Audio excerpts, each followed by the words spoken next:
경산 아시나요? 네. 보통 경산 잘 모르시더라고요. 대구는 알던데 대구 바로 옆에 있는 경산이라는 곳에서 왔는데요. 설교를 하려고 이제 준비를 하다가 문득 이런 생각이 들더라고요. 서울에서 설교를 하는데 사투리가 저는 또 대구 사람은 아니고 원래 이제 울산 사람이어서 사투리를 많이 쓰진 않습니다. 기대를 하시고 함께 말씀을 드리도록 하겠습니다.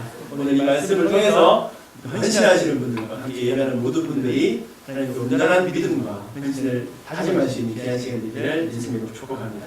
네. 제가 신영원에서 공부를 하면서 논문을 쓸 때요, 스토리텔링을 주제로 논문을 썼었습니다. 제가 이제 학교 다니는 동안 이제 주일학교를 담당했었거든요. 제가 주일학교 사역을 할 때 저를 가르쳐 주시고 지도해 주셨던 분이 바로 최병훈 목사님이십니다. 목사님 밑에서 배우고 공부하면서 논문을 썼는데 이제 주일학교 아이들에게 어떻게 하면 효과적으로 설교를 전달할까 고민을 하다가 스토리텔링이라는 기법에 대해서 논문을 했고, 그래서 스토리텔링을 통해서 어떻게 하면 설교를 잘 해볼까라는 논문을 썼었습니다. 논문을 준비하다가 제가 어떤 기사를 보고 마음이 사라졌는데 그 기사의 제목이 뭐였냐면 스토리텔링을 넘은 스토리텔링의 시대가 왔다. 어떤 시대가 왔다고요? 도잉. 저는 텔링에 대해서 연구를 하고 텔링을 지금 논문을 썼는데 이제 어떤 시대가 왔다고요? 도잉의 시대가 왔다는 겁니다. 이 기사에 골자를 들었습니다. 기업에서 이제 제품들을 홍보할 때 옛날에는 이런 방법을 썼어요. 1차적인 방법이죠. 이 제품은 어떤 장점이 있습니다. 어떤 특징이 있습니다. 어느 곳에 사용되는 겁니다라는 것을 전달하는 거죠. 그래서 뭐 좋은 스펙들을 자랑하는데 이제는 그 시대가 지나고 스토리텔링 시대가 왔습니다. 그래서 많은 이제 광고를 보시면 단순히 텔레비전을 예를 들면 텔레비전이 몇 인치고 그 다음에 뭐 어떤 화각을 사용하고 이런 걸 설명하는 것이 아니라 많은 가족들이 함께 올려서 TV를 보는 장면, 팝콘을 먹고 때로는 그 TV를 통해서 게임을 하고 이런 이야기들을 만들어서 사람들이 감동을 주는 그런 시대가 왔다는 거죠. 그런데 이 기사의 골조는 그것을 넘어선 스토리 뷰잉의 시대가 왔다는 겁니다. 스토리텔링에 힘이 있습니다. 스토리는 이야기, 텔링은 말하다라는 뜻이잖아요. 그러니까 이야기를 잘 전달하면 사람들을 들뜨게 하고 감정의 좋은 부분들을 끌어내서 제품을 사게 하는데, 이제는 말하는 것을 넘어서 뷰잉의 시대, 직접 소비자로 하여금 움직이게 만든다는 거죠. 대표적인 그 기업이 탐스라는 기업입니다. 들어보셨습니까? 신발을 만든 기업인데요. 이 기업에서는 이런 골자를 가지고 선전을 했어요. 원 포 원. 이게 뭐냐면 저희가 신발을 하나 사잖아요.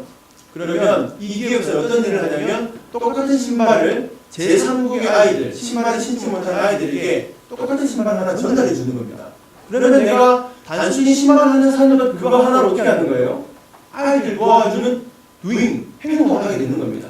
그렇게 이제 광고를 하게 된다는 거죠. 그런 시대가 도래했다는 겁니다. 단순히 이야기를 전달하는 시대가 아니라 직접 행하는 시대. 그래서 그 일들이, 그 신념들이 우리 소비자로 하여금 실제가 되게 하는 그런 시대가 왔다는 거죠. 제가 이 기사를 보면서 내리적으로 탁상한 느낌이 뭐냐면, 우리의 신앙이, 우리의 믿음이, 그리고 우리의 믿음을 가져가는 이 헌신들이 어쩌면 스토리텔링에 그치고 있지 않나. 그냥 전달하고 간증하고 이야기하는 것에서 끝나지 않는다 라는 생각이 싹 스쳐 지나가면서 우리의 믿음도 이제는 여기서 끝나는 것이 아니라 어디로까지? 도잉, 행동하는 것까지 나아가야 되겠다는 마음이 딱 들더라고요. 성경에 보면 스토리텔링을 넘어서 스토리 두잉으로 행하는 믿음을 보여준 많은 인물들이 있는데, 오늘 우리가 함께 말씀을 통해서 읽었던 그리고 살펴봤던 주인공이 있습니다. 누구죠? 누굽니까? 다윗이에요. 다윗이 오늘 본문에 보면 스토리텔링하고 스토리 뷰잉을 하는데요. 오늘 이 다윗의 신앙을 본받아서 어떻게 우리가 우리의 신앙이, 그리고 우리의 믿음이, 그리고 그 믿음을 넘어선 우리의 헌신이 텔링을 넘어서 뷰잉으로 나아가야 하는지 함께 나누고 은혜 받는 시간들을 간절히 소망합니다. 자, 텔링을 하든 뷰잉을 하든 중요한 것이 있습니다. 무엇이 있어야 합니까? 스토리, 이야기가 있어야 돼요. 중심 이야기가 있어야지 그것을 잘하든지 그것을 가지고 행하든지 하잖아요. 오늘 본문에 보면 다윗이 자기의 삶을 어떻게 이야기로 만들어내고 잘하는지 나오는데요. 함께 우리 다윗의 스토리 속으로 한번 들어보도록 합시다. 자, 오늘 본문이 배경이 되는 사건이 있습니다. 지금 어떤 일이 벌어지고 있습니까? 지금 우리가 읽었던 이 본문 안에 어떤 일이 벌어지고 있죠?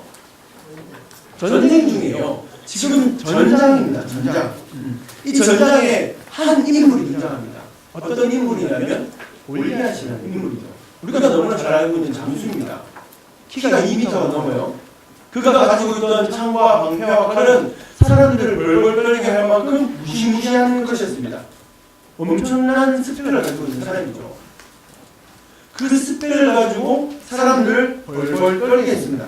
자, 이 장수가 지금 뭘 하고 있냐면 전쟁하는 두 진영 가운데 나와가지고 엄포를 놓고 있어요. 나랑 싸워서 이길 수 있는 사람 당장 나오라고 이야기합니다. 왜 그렇게 합니까? 그 당시에 전쟁 중에 하나의 방법이 1대1로 싸우는 방법이었어요. 오늘 말씀해 보면 17장 4절에 이렇게 이야기합니다. 블레셋 사람의 진영에서 싸움을 도두는 자가 왔는데 골리앗은 무엇이라고 이야기하냐면 싸움을 도두는 자. 원어적으로 보면 두 진영 사이에 서 있는 사람.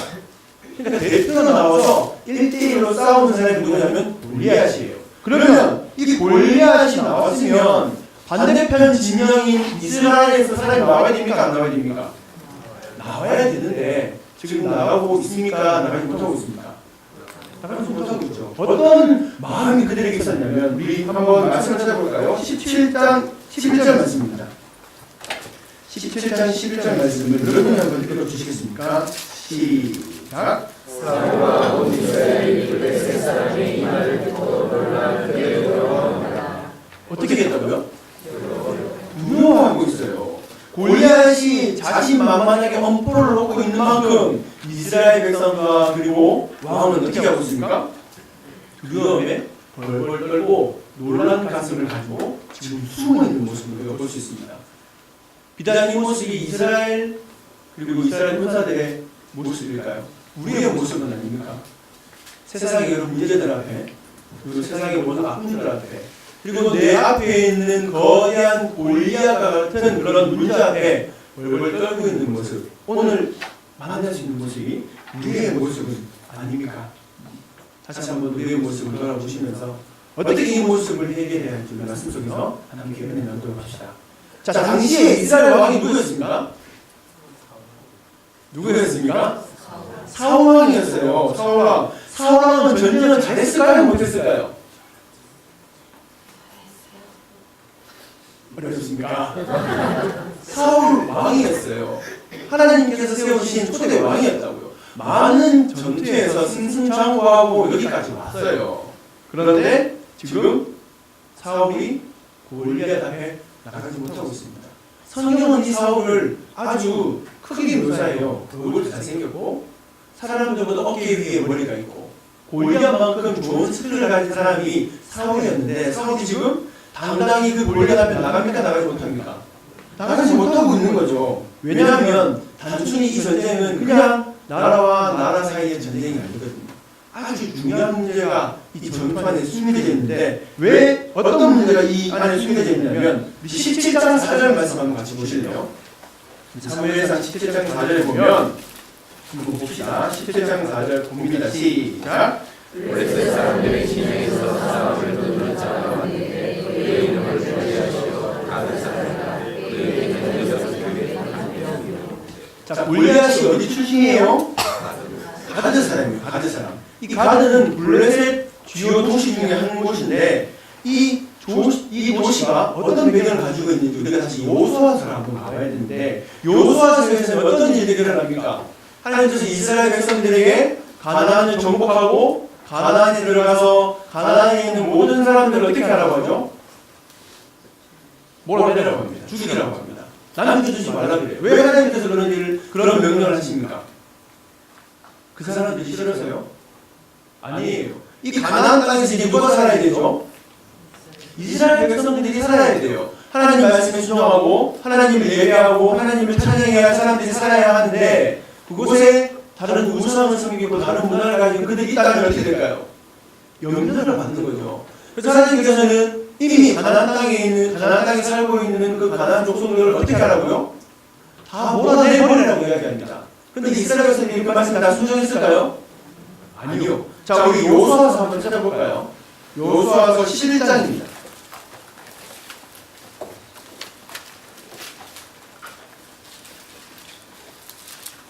여호수아서 11장 22절입니다.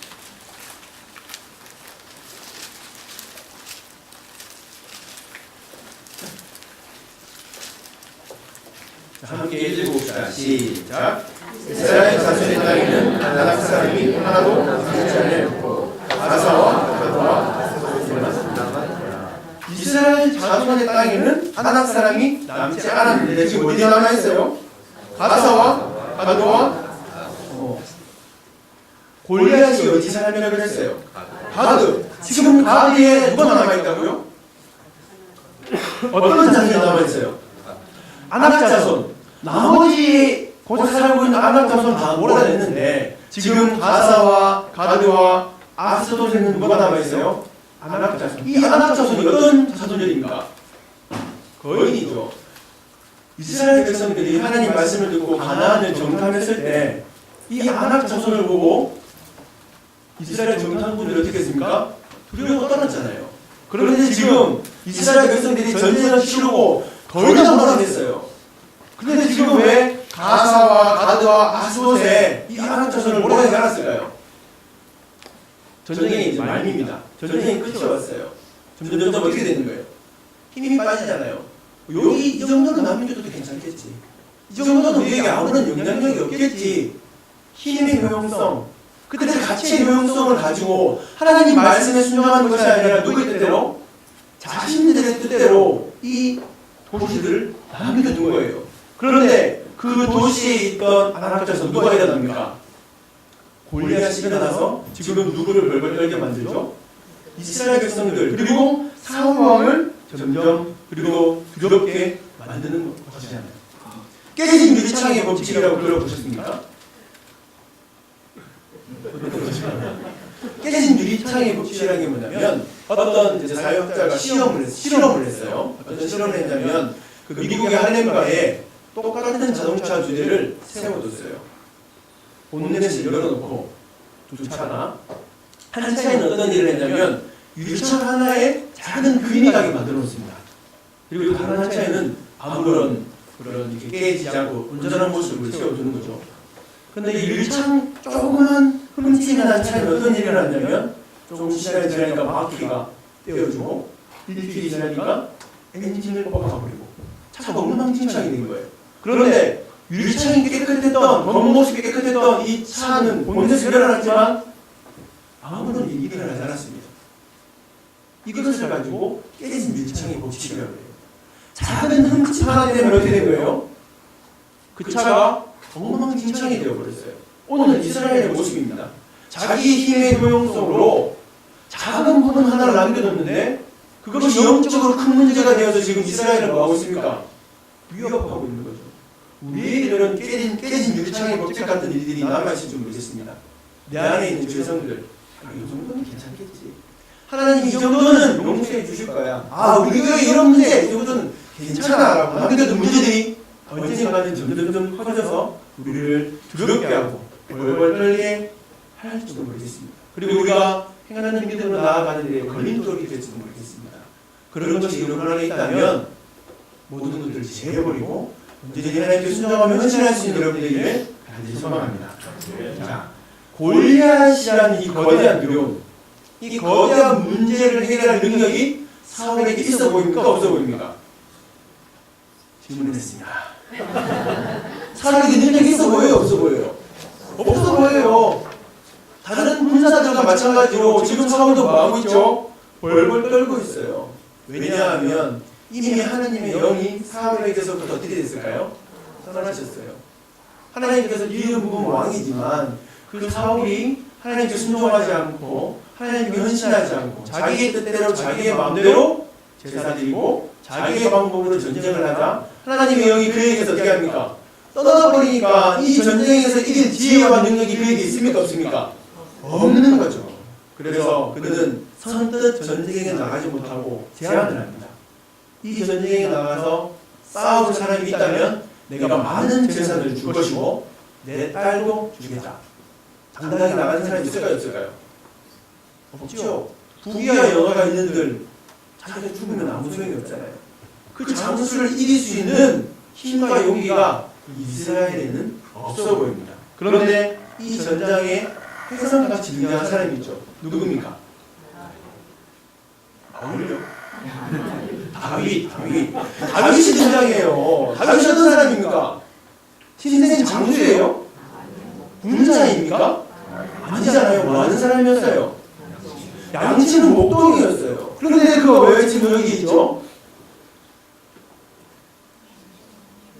지금 뭔가 아는데 자신이 없어요. 아버지 신부로 왔어요. 아버지 이세가 형들 이 전장에 있는데 형들이 잘 지내고 있는지 가봐.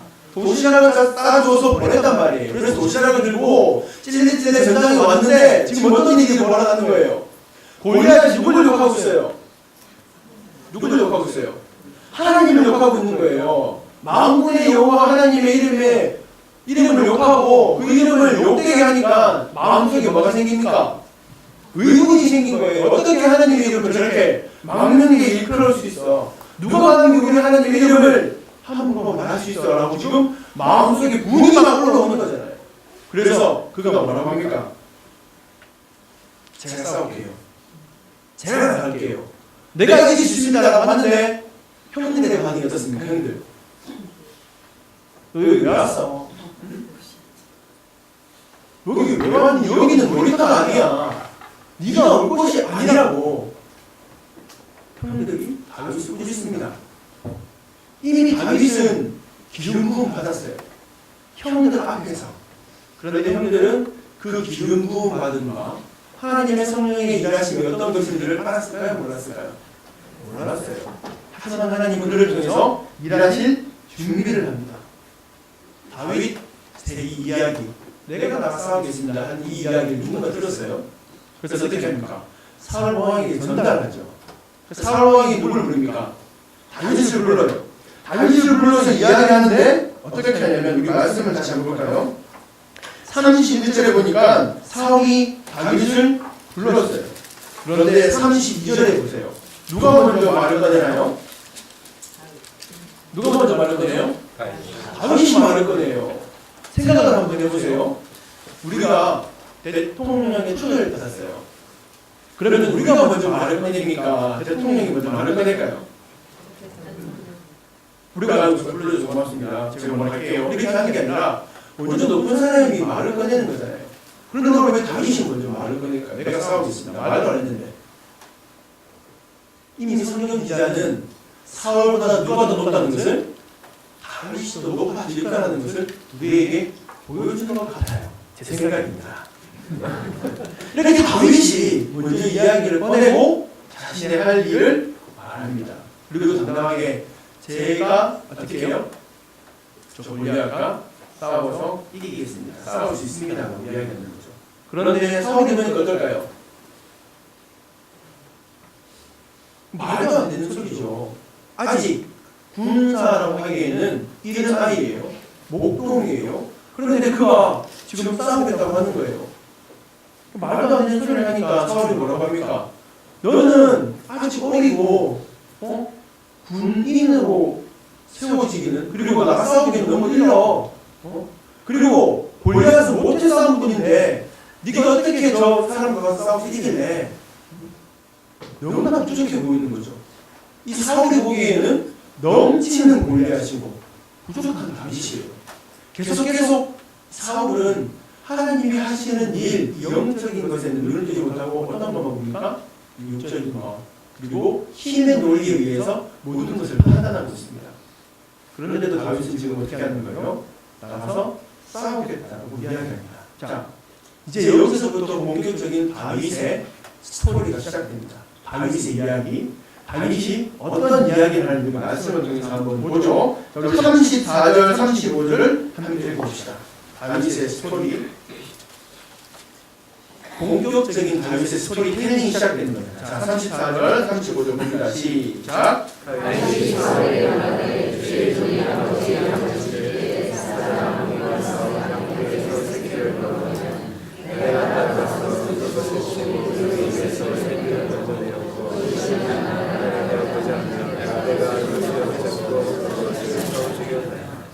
자, 자기가 누구라고 가지고 있습니까? 저는 아버지의 양을 지키는 목자입니다 라고 이야기하는 거예요. 그리고 맹수들이 그 양을 물어가면 어떻게 해요? 저는 끝까지 따라가서 새끼를 건져내오고, 그리고 일어나 말을 해오고자 하면 그 수염을 잡고 그것을 쳐 죽였어요 라고 이제 자기의 이야기를 말하는 거죠. 스토리텔링하고 있어요. 자, 다윗은 그 요한복음 10장에 보면은 양을 버리고 도망가는 목자를 뭐라고 합니까? 싹군이라고. 싹군. 돈을 받고 양을 치는 사람들. 그 사람들은 돈을 받고 일하기 때문에 맹수가 오면 어떻게 할까요? 자기가 살아야죠. 도망을 가는데 다윗은 그런 싹군이 아니라는 거죠. 참된 목자라는 거예요. 나는 양을 사랑했고 그 양을 지키기 위해서 이 맹수들을 죽였다라고 이야기하는 거예요. 맹수와 싸웠던 그 경험을 당당히 누구에게? 지금 사울에게 이야기하고 있는 거죠. 그리고 여기서 끝나는 것이 아니라 계속해서 이야기를 하는데요. 36절 한번 더 봅시다. 36절 봅니다. 시작. 주의 종이 사자와 군도로 살아계시는 하나님의 군대를 모여라. 이 하늘 받지 않은 블레셋 사람입니다. 그가서 짐승의 하나같이 되리이다. 자, 다윗은 살아계신 하나님, 그 하나님을 욕하는 골리앗을 지금 뭐에 비유하고 있습니까? 짐승에 비유해요. 그러면 앞에 보니까 34절, 35절에 보니까 다윗이 짐승을 어떻게 해요? 죽여요. 그러면 다윗이 골리앗을 죽일 수 있어요, 없어요? 있다라는 거죠. 그 이야기를 누구에게 전달하고 있어요? 사울에게 전달하고 있죠. 그러니까 사울이 어떻게 했을까요? 설득이 되는 거예요. 스토리텔링에 넘어가는 거죠. 스토리텔링의 능력이 되었잖아요. 사람들을 감동시킨다 그랬잖아요. 그 이야기에 지금 사울이 점점점 넘어가고 있어요. 그런데 다윗의 스토리는 여기서 끝나는 게 아닙니다. 단순히 내가 싸움을 잘해서 그 양들을 건져낼 때 내가 짐승을 찢어 죽였습니다. 여기서 끝나는 게 아니에요. 진짜 숨어있는 이야기가 하면 나오는데 37절 말씀 한번 읽어볼까요? 함께 봅니다. 37절입니다. 시작. 또 다윗이 이르되 여호와께서 나를 사내의 발톱과 물의 발톱에서 건져내셨은즉 나를 이 블레셋 사람의 손에서 건져내시리이다. 사울이 다윗에게 이르되 가라 여호와께서 너와 함께 계시리로다. 자, 다윗이 지금 무슨 이야기를 하고 있는 거예요? 자기의 능력을 지금 자랑하고 있는 겁니까? 내가 힘이 세서 내가 싸움을 잘해서 그 맹수의 공격을 이겨냈습니다라고 이야기하는 거예요. 지금 누구의 능력을 이야기하는 겁니까? 하나님의 능력. 내가 한 것이 아니고요. 이 모든 것을 누가 하셨습니다. 여호와 하나님께서 나를 구원하신 거예요. 내가 한 게 아니고 그곳에서 하나님 나를 구원하신 거예요. 그 구원의 하나님의 이야기를 지금 하고 있는 겁니까? 텔링하고 있는 거예요. 그죠? 다윗에게 능력이 있어서가 아니라 하나님의 손이 다윗을 잡고 계셨고 그 하나님의 손이 맹수의 입을 찢어놓으신 거죠. 그 이야기를 지금 다윗이 하고 있는 거예요. 그 믿음이, 그 신실하신 하나님에 대한 믿음이 오늘 다윗에게 실제가 되었고 그 실제를 가지고 어떻게 하겠다는 겁니까? 내가 나 싸우겠다라고 지금 누구에게? 사울 왕에게 스토리텔링하고 있는 거죠. 단순히 어린 아이의 계기가 아닙니다. 하나님의 능력을 체험한 자가 고백하는 간증이고 이야기인 거죠. 그 이야기를 하니까 다윗이 어때요? 넘어가는 거죠. 자, 그런데 이 이야기는 또 중요한 숨겨진 이야기 하나를 가지고 있어요. 누구냐면 이 안에 한 인물이 소개되어지고 우리에게 이 인물을 소개하는데요. 그 인물이 누구냐면 바로 예수님입니다. 이스라엘은 하나님의 양떼거든요. 이 양떼를 돌보는 사람이 누굴까요? 바로 예수 그리스도예요. 자, 우리 요한복음 시간이 갔지만 요한복음 10장으로 한번 가볼까요? 요한복음 10장 11절을 한번 찾아봅시다.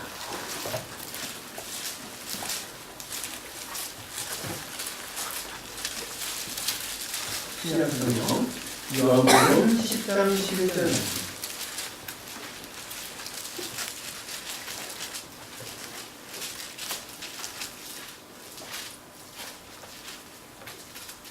함께 봅니다. 시작. 나는 선한 목자라. 선한 목자는 양들을 위하여 목숨을 버리고. 나는 선한 목자라. 누가 하시는 말씀입니까? 예수님이 자기 선언을 하시는 거예요. 나는 선한 목자다. 선한 목자는 양들을 위해서 뭐합니까? 목숨을 버린대요. 오늘 다윗은 어땠습니까? 양들을 위해서 나가 싸웠어요. 예수님은 나가 싸우는 분이 아니라 나가서 뭐 하시는 분입니까?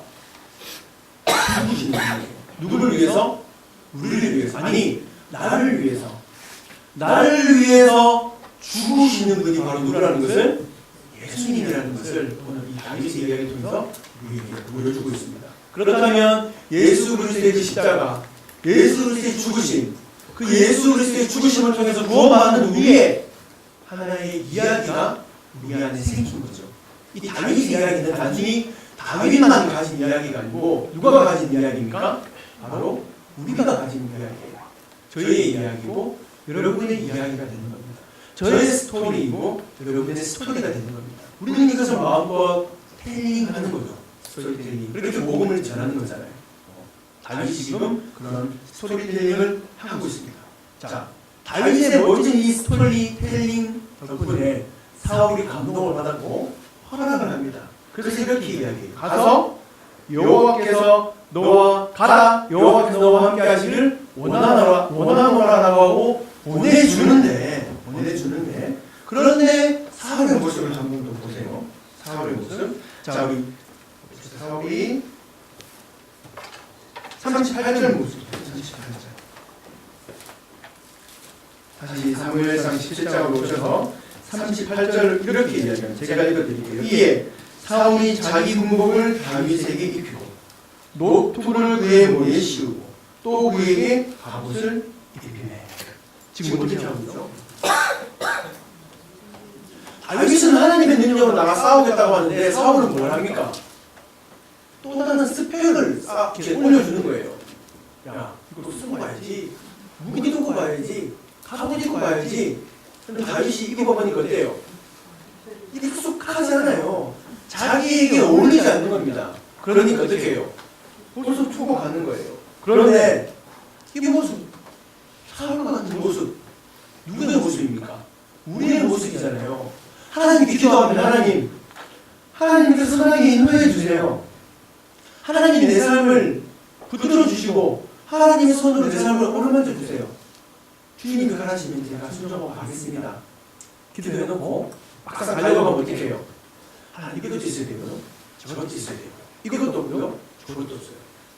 그게 우리의 모습 아닙니까? 사람과 같이 하나님의 능력이 아니라 또 다른 무언가를 찾고 또 다른 스펙을 요구하는 모습이 우리의 모습이 아닙니까? 제가 경산에서 올라왔잖아요. 제가 올 2018년 1월 첫째 주에 개척을 시작하고 첫 예배를 드렸어요. 제가 이 개척을 처음 와보았을 때가 언제냐면 제가 안수 받을 때니까 약 4년 전에 처음 개척을 생각을 하고 하나님께서 주신 마음을 가지고 개척을 해야지라고 생각을 했습니다. 근데 제가 나름 큰 교회에서 사역을 하고 편한 건 아니지만 편하다는 것은 물질과 그리고 집에 대한 고민이 없으니까 일단 그것을 이야기하는 겁니다. 사역 자체는 편하지 않았습니다. 어쨌든 그곳에 있으면서 계속 뭐였냐면 안주했어요. 내년에는 개척을 준비해야지. 내년쯤이면 나가야지. 라고 생각했는데 막상 개척을 하려니까 어떤 것들이 제 앞에 골리앗으로 나섰을까요? 첫 번째, 지식이 없어요. 이전에 사역하던 교회에서는 사택을 줬거든요. 아파트 30평짜리. 그런데 나가려고 하니까 어때요? 통장에는 돈이 하나도 없는데 집을 어디서 구해요? 집이 안 되네? 1년 동안 집에 대해서 고민해보자. 하나님 또 전화했어요. 나가려고 하니까 또 뭐 걸려요? 애들 학교 저는 어떻게 하지? 또 걸리는 거예요. 또 1년이 지났어요. 시간이 계속 지나는데 주님 개척하게 해주세요. 주님 귀한 영혼을 품고 하나님의 그 말씀을 함께 나눌 수 있도록 해주세요. 영혼을 붙여주세요. 근데 개척하려고 하니까 사람이 없어요. 또 한 해가 지나갔어요. 이런 연약한 모습이 오늘 사울과 닮은 우리의 모습 아닙니까? 여러분에게는 그런 모습이 있지 않습니까? 그런 모습이 있다면 다시 한번 이 시간 주 앞에 내어놓고 하나님이 가라면 가겠다는 마음을 가지고 헌신할 수 있는 여러분 되기를 간절히 소망합니다. 자, 다윗은 이런 스펙을 거절했어요. 익숙하지 않게. 다윗에게 무기는 뭐였을까요? 이전에도 함께 하셨고 지금도 함께 하시는 만군의 여호와 하나님이에요. 그 하나님이 다윗과 함께 하니까 다윗은 두려워하지 않았어요. 이렇게 고백합니다. 사시는 하나님, 그 하나님이 누구와 함께 한다? 나와 함께 한다는 고백이 다윗에게 있었던 거죠. 자, 다윗과 골리앗의 싸움은 이미 결정되어 있어요. 누가 승리할 싸움입니까?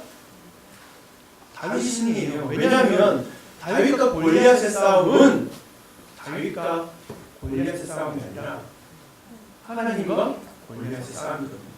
그래서 이미 뭐 하는 겁니까? 이게 너무 싸움인데 많은 사람들 그리고 사울왕은 그 싸움을 당당히 나가지 못했던 거죠. 하나님을 신뢰하지 못했던 겁니다. 바로 우리의 모습이죠. 자, 이제 다윗은 열심히 스토리 딜링을 하고 어떻게 합니까? 오늘 40절 말씀만 보실래요? 손에 막대기를 가지고 시내의 매끄러운 돌 5을 골라서 자기 목자의 제국 기문 위에 놓고 손에 물레를 가지고 둘셋 사람에게로 뭐하니라? 나아가니라. 그에게 드디어 뭐가 나타납니까? 행함, 말만 하는 것이 아니라 스토리 텔링만 하는 것이 아니라 스토리 두잉으로 발을 내딛는 모습이 그 이후에 하나님께서 다윗을 통해서 골리앗을 쓰러뜨리는 거잖아요. 제후의 주머니에 돌을 놓고 도망가라. 어떻게 됩니까? 전쟁에서 이길 수 없어요. 하지만 뭐 했습니까? 행했어요. 나아갔어요. 그러니까 누가 일하십니까? 하나님이 일합니다. 하나님이 일했어요. 다윗이 오늘 스토리 딜링을 하고 나아가 아니라 스토리 듀잉을 할 수 있었던 것은 다윗의 능력이 아니라 그랬어요. 누구의 능력입니까? 하나님의 능력이에요. 이 하나님의 능력이 다윗에게만 있을까요? 여러분에게 이 능력 있습니까? 없습니까? 자신이 없으세요. 사도행전 1장 8절 제가 읽어드릴게요. 오직 성령이 너희에게 임하면 너희가 권능을 받고 예루살렘과 온 유대와 사마리아와 땅끝까지 이르러 내 증인이 되리라. 오직 성령이 너희에게 임하면 너희가 뭘 받고? 우리 성령 받았습니까? 안 받았습니까? 성령 받았어요. 예수 그리스도를 나의 구주라고 고백하는 순간 우리는 뭐 받습니까? 성령 받는다고요. 성령 받는 사람은 뭐가 있다고요? 권능. 이 권능이 뭡니까? 헬라어로 하면 뒤나미스라고 해요. 이 뒤나미스는 영어의 다이나마이트의 원입니다. 다이나마이트 같은 그 능력, 폭발하는 놀라운 힘을 가진 그 능력이 누구 안에 있다고요? 내 안에 있다고요. 그러면 우리는 해낼 수 있어요? 없을까요? 있어요. 왜? 하나님이 하신다니까요. 하나님의 능력이라니까요. 제가 이전 교회에서 신방을 많이 다녔는데 신방을 하다 보면 어르신들이 이런 이야기를 많이 하십니다. 내가 옛날에 이 경산 중앙교회를 세울 때 벽돌을 쌓았다. 우리 가족 모두가 나와서 이전 교회를 세울 때 벽돌을 쌓고 헌신하고 내가 이 교회에서 이를 위해서 얼마나 많은 일을 했는지 모르겠다고. 그런데 지금은 뭐 하십니까? 라고 물어보면 아무도 안 하세요. 뭐는 잘하십니까? 스토리 텔링 잘하세요. 옛날 일을 가지고. 그런데 지금은 행함이 있습니까? 없습니까? 없어요. 우리 사랑하는 일남전대 회원 여러분, 행하는 믿음을 보여주기를 간절히 소망합니다. 보니까 우리 성문교회의 기둥이시잖아요. 말만 하는 신앙이 아니라 어떻게 해야 돼요? 먼저 행함으로 보여주셔야 돼요. 내가 이런 일을 했어가 아니라 지금도 뭐 하는 겁니까? 이런 일들을 하고 있어라고 보여주는 거잖아요. 그게 바로 스토리 듀잉의 믿음이고 스토리 듀잉의 헌신이에요. 야고보서 2장 17절에 이렇게 이야기합니다. 이와 같이 행함이 없는 믿음은 그 자체가 죽은 것이다. 죽은 것이다. 자, 개척 예배를 드리고 개척을 하고 지금도 이제 진행 중이잖아요. 제가 개척을 시작하셨던 것은 제 의지가 아니라 하나님께서 밀어내셨어요. 어떤 상황을 만드셔서 저는 올해도 그 교회에 있을 거라고 생각했어요. 그런데 하나님께서 밀어내시더라고요. 지식이 준비 안 됐어요. 돈이 준비 안 됐어요. 예배 드릴 성도들이 준비되지 않았어요. 여전히 저는 기다리고 있었어요. 그런데 밀어내셨어요. 그래서 부랴부랴 준비를 합니다. 어떤 일을 살지. 당장 뭐 가진 게 없으니까 잔투는 좀 생각을 하고 이제 월세를 맞춰서 계약을 하러 갔는데 제 생각대로 되는 게 하나도 없는 거예요. 포기하고 왔어요. 성도들 모으는 것도 제가 생각했던 사람들을 다 모을 수 없었어요.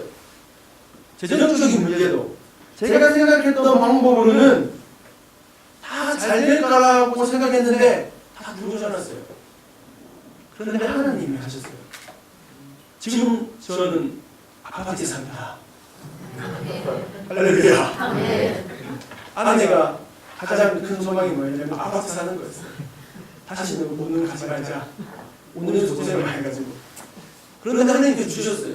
제가 할 수 없는데 이게 꼭 하나님의 능력이 아니지만 어쨌든 주셨고 제가 생각했던 방법의 후원으로는 하루하루 살아갈 수 있는 만큼 양을 채우지 못했지만 하나님께서 다른 방법으로 채워주시고 또 귀한 아이들 저희 지금 청년 3명과 함께 예배를 드리는데 그 아이들이 함께 할 수 있도록 하나님께서 길을 열어주셨어요.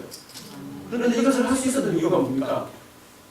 여전히 안주하고 있었다면 그냥 하나님께서 살아계셔. 제가 이때까지 그런 경험들 많이 해왔었거든요. 집을 주시고 물질을 주시고 사람들을 부셔주시는 경험해 왔는데 여전히 저는 뭐 하지 못했습니까?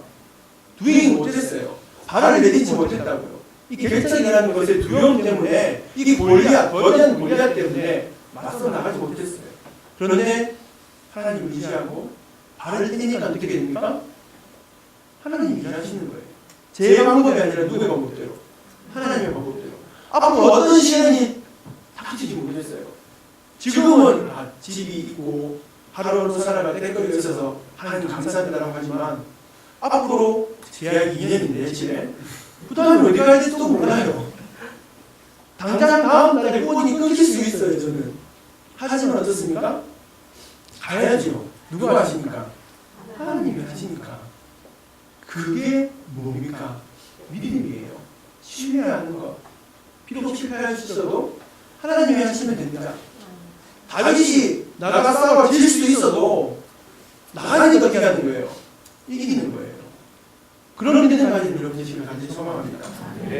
다윗이 행했던 그 놀라운 일들이 우리에게 새로운 스토리가 되었고 또 하나의 스토리로 우리가 말할 수 있는 이야기거리가 되었어요. 그런데 거기에서 우리가 머물면 될까요? 안 됩니다. 오늘은 이 헌신 예배가 마치면 여러분 다시 신앙 속으로 들어갈 거예요. 어마어마한 스펙들이 여러분을 옥죄올 겁니다. 그때마다 여러분들 두려워 떠시겠습니까? 아니죠. 여러분들에게는 이야기가 있어요. 어떤 이야기인가요? 예수님이 날 구원해준 놀라운 구원의 이야기. 내 삶을 만지시면서 여기까지 인도하시는 그 놀라운 능력의 이야기. 그 이야기는 남의 이야기가 아니고 누구의 이야기입니까? 내 이야기예요. 나만의 유일한 이야기라고. 여러분들은 유일한 존재입니다. 하나님이 살아가시는 유일한 존재라고. 그렇기 때문에 우리는 또 내딛는 거예요. 다윗이 나아간다. 여러분도 나아가는 겁니다. 그런 믿음을 가지고 담대히 승리한 여러분들에게 간절히 소망합니다. 세상이 스펙을 쌓을 때 여러분들은 예수님과의 이야기를 쌓기를 간절히 소망합니다. 그래서 마음껏 힐링하시고 그 힐링을 넘어서 뭐? 두잉 행할 수 있는 여러분 되시길 간절히 소망합니다. 제가 전에 영화를 한 번 봤는데 영화 제목이 기억이 나지 않아요. 중요한 대사가 기억이 나서 여러분들 소개합니다. 독일하고 러시아군하고 싸움이었어요. 러시아 군들이 어떤 다리에서 이제 찍히는 거였는지 하여튼 다리에서 이렇게 취하고 있는 상황에 그 다리 언저리에 성당이 나와 있었어요. 그 수녀가 이제 자기 아이들을 데리고 이제 전쟁을 이제 맞이하고 숨어 있는 상황에 한 중사가 한 명밖에 남지 않은 그 수녀에게 이렇게 이야기합니다. 이 상황을 보면 하나님 살아계시는 하나님 우리와 함께 하자고 하나님 어디 계시냐고 수녀를 가르치는데 그때 옆에 있던 다른 중사가 이렇게 이야기합니다. 하나님은 말 속에 있는 것이 아니라 우리의 행함 가운데 있다. 제 마음에 딱 새겨 있어요. 예수님 살아계셔. 예수님 있어. 말만 하는 것이 아니라 뭐예요? 우리가 행함으로 보여줄 때 세상 사람들이 하나님 살아계시는 거라는 것을 깨닫는 거죠. 예수님의 영이 있는 우리가 우리의 활동을 통해서 예수님을 보여주는 거예요. 세상 사람들이 어떻게 예수님을 볼 수 있습니까? 어떻게 예수님 만날 수 있습니까? 여러분들을 만나면 예수님 만나는 거예요. 왜? 여러분 안에 누가 계십니까? 예수의 영이 있잖아요. 성령님이 계시잖아요. 그래서 성령님을 가지고 우리가 행동을 할 때 그들은 누굴 보는 거예요? 예수님을 보는 거예요. 예수님을 만나는 거예요. 그런 일들이 우리 성교회 그리고 우리 사람은 제일 안전도에 넘쳐나기를 간절히 소망합니다. 스토리 텔링을 넘어서 스토리 두잉을 할 수 있는 말하는 것에 간증하는 것에 머무는 것이 아니라 행함으로 예수의 사랑과 예수의 능력 마음껏 보여주는 여러분들을 예수님 이름으로 축복드립니다. 기도하겠습니다. 좋으신 하나님 감사합니다. 우리의 삶 가운데 언제나 동행해 주시고 우리의 삶을 지켜주시고 보호해 주시는 하나님 너무나 감사합니다. 우리는 가진 것 없고 우리는 할 수 없는 것 없지만 성령이 우리 안에 계시면 우리가 본능을 행할 수 있다라고 우리에게 약속해 주셨사오니 하나님 그 본능 가지고 하나로 세상을 이길 수 있는 복된 자들 될 수 있도록 주님 은혜 베풀어 주시고 오늘도 다윗이 단순히 말하는 것에도 그치는 것이 아니라 행동하고 하나님의 능력을 보여주는 것이요 우리도 간증하고 말하는 믿음이 아니라 나아가서 행동하며 하나님의 사랑을 마음껏 보여줄 수 있는 복된 자들 그리고 사랑하는 우리 남전도에 사랑하는 성교회 될 수 있도록 주님께서 축복하여 주시옵소서. 하나님께서 속히 이 일을 이루어 주실 것을 믿고 감사드리며 예수님 이름으로 기도드립니다.